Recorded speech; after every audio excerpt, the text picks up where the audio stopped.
Welcome to week 4 of the 2020 Customer Service Revolution. This week, I want to share with you how to be the brand employees can't live without. Here's what you're going to need to focus on to achieve that. Make your interview process ungameable. Becoming the business great employees seek out. Make your brand tattoo-worthy. World-class starts at headquarters. Be an energy giver. And know what the best gift you can give your employees is on a regular basis. I like to think of our hiring process as our 30-foot high fence with barbed wire on it. We are not for everyone, nor do we want to be. Everyone you hire contributes to your culture one way or the other.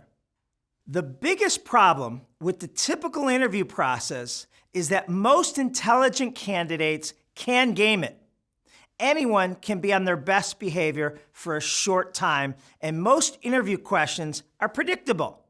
The key to finding out a person's true identity is how they act when they don't know what they're being judged on. The companies that hire the best have the best screening processes that are ungameable. A great way to test someone's character is to observe how they react when things don't go according to plan. Walter Bettinger, CEO of Charles Schwab, takes every senior leadership candidate out for a breakfast interview. What the potential employee is not aware of is Bettinger has asked the restaurant to purposely mess up the candidate's order. Character is everything, and the wrong order test is meant to gauge how a potential hire deals with adversity. In our own business, we have found group interviews are extremely productive and telling. The first round of interviews are always with a group of candidates. We ask the candidates questions that each have to take turns answering. The potential hire thinks what they are being judged on is who has the best answer, but what we're really observing is what the other candidates are doing when it's not their turn to answer. Are they disengaged, fidgety, or are they listening, nodding, smiling while the other person is answering the question? Those are the ones we want. If you are looking for people who have the potential to be customer-centric, evaluating their 5 E's might be your most powerful tool. Many of our consulting clients have incorporated the 5 E's in their interview process, literally recording the number of times during the interview that eye contact was made, ear-to-ear smiles took place, enthusiasm was displayed, engagement with the interviewer occurred naturally, educated answers were given to the interviewer's questions. While I believe most employee candidates have the potential to provide excellent customer service, not all do. The 5 E's can help you identify candidates who are able to achieve a high service aptitude with rigorous training. Instead of history questions, tell me about a time when, talk about a future scenario. How do you think most people would handle?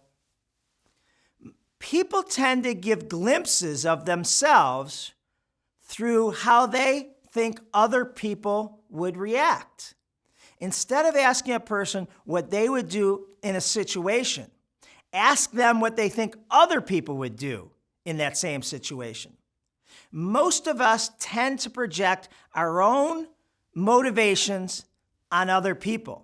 So if I give someone a scenario where the obvious answer isn't clear, what people tend to do is predict based on what they would do in that situation. Another great interview best practice is having the candidate create a video cover letter for their resume. Jesse Cole, author and speaker and owner of the Savannah Banana, says, video cover letters are huge for us because we can immediately see personality and enthusiasm from a person. Do they lift us up? Do they bring energy? Within a few seconds on the video, we can tell if we want to hang out with that person. All of our positions are outward facing and work with our fans regularly. So this is important. If we don't want to hang out with them, if they don't bring energy and lift us up, why would our fans want to be around them either? Howard Schultz said, most people come to work for a company having had previous work experiences. In many cases, their experience has been bad. As such, they enter with cynicism, and the burden of proof is on the leaders to demonstrate that this is a different place. Stop trying to find great employees and focus on becoming the business great employees find.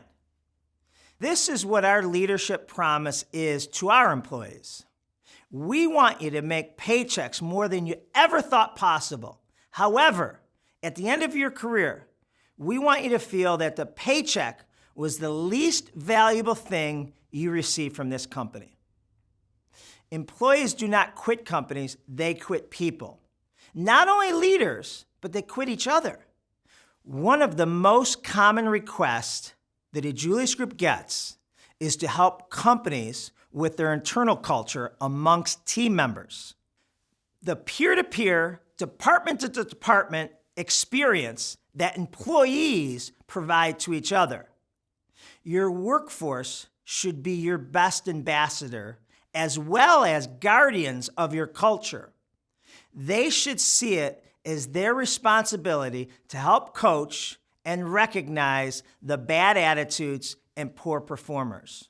My acid test, if an employee's attitude is hurting my culture and it is time to consider moving on from them, is if I'm excited about a new group of employees that are starting and I fear them coming in contact with the existing employee because he or she will spoil their excitement and outlook, it might be time to help them relocate.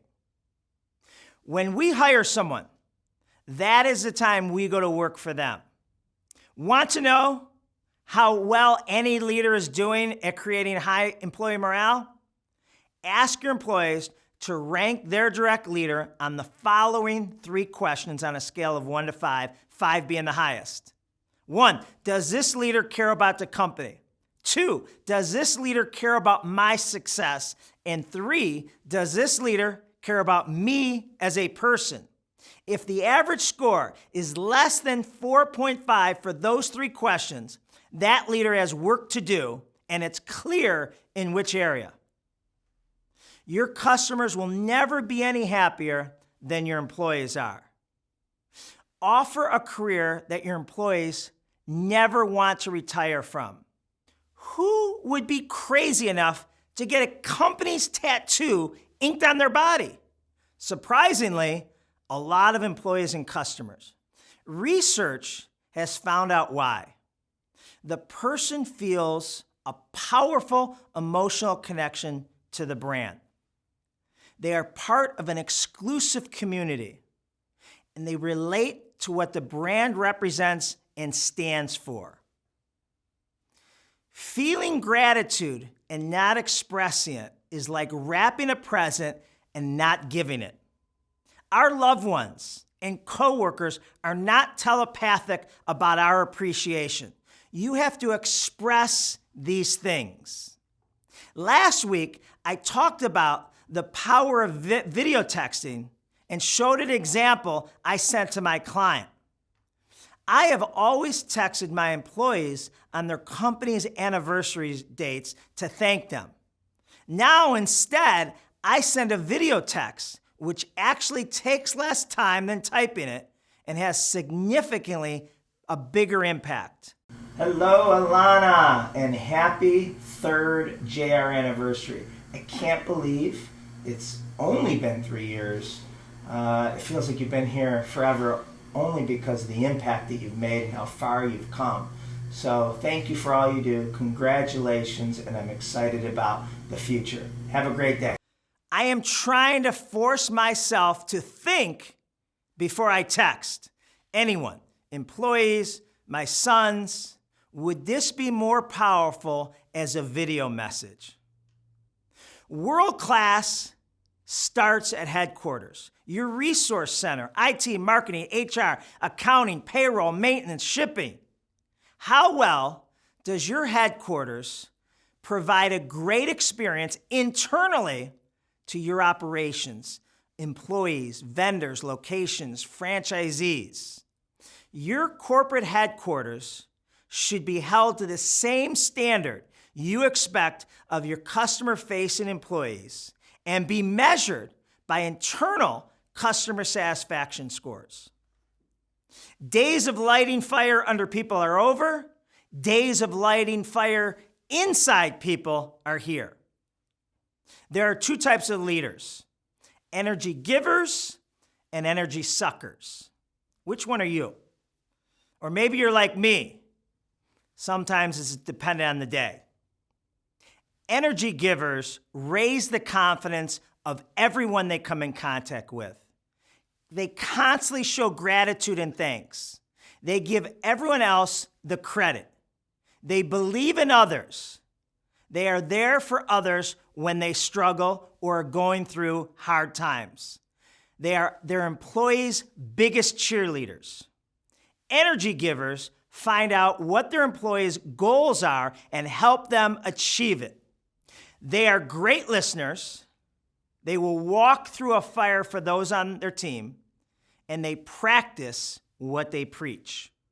However, the most critical skill any leader needs to master and execute to help others obtain their highest potential is the ability to encourage. The word encourage comes from the French meaning to make strong. Have you ever actually thought about the word encourage before? Encourage. Encourage. To encourage is to put courage in another person. When you encourage, you are filling another up with courage. Are you that person that when people talk about their success, they will talk about the belief you had in them long before anyone else? Your faith and constant encouragement wouldn't allow them to fail. Here's what you need to focus on to be the brand employees can't live without. Make your interview process ungameable. Becoming the business great employees want to work for. Make your brand tattoo-worthy. World class starts at headquarters. Be an energy giver and encourage. Make others strong. Thank you.